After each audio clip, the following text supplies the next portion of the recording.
स्वागत करण्यात यावं।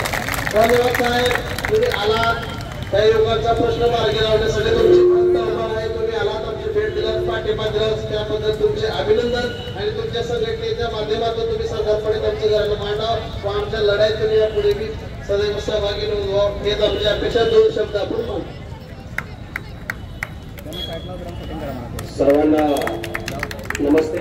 मी विश्वजित कांबळे, रिपब्लिकन सेना महाराष्ट्र राज्य।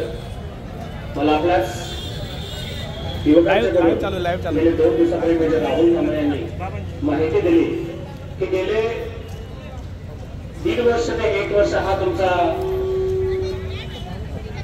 विषय आहे, तो प्रलंबित आहे। दुर्दैव वाटते की ह्या भारत देशाचं भवितव्य, त्या महाराष्ट्राचं भवितव्य आज आपल्या न्याय आणि हक्कासाठी अमरण उपोषण करतंय, हे आमच्या देशाच्या आणि महाराष्ट्राची फार मोठी दुर्दैव असं वाटतंय।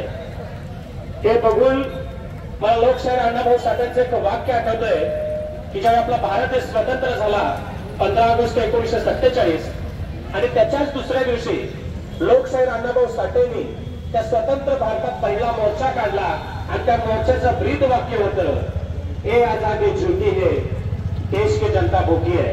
आणि आज गेल्या 70 वर्षानंतर जर पुन्हा तीच परिस्थिती जर आमच्या युवकांना आणि युवतींना हे जर प्रसंग ओढवत असतील तर हे फार मोठं दुर्दैव असं मी व्यक्त करतो।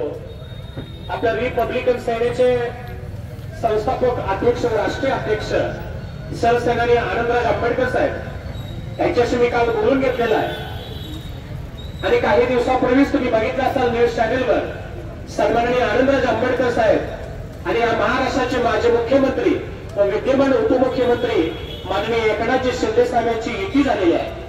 त्यामार्फत ज्या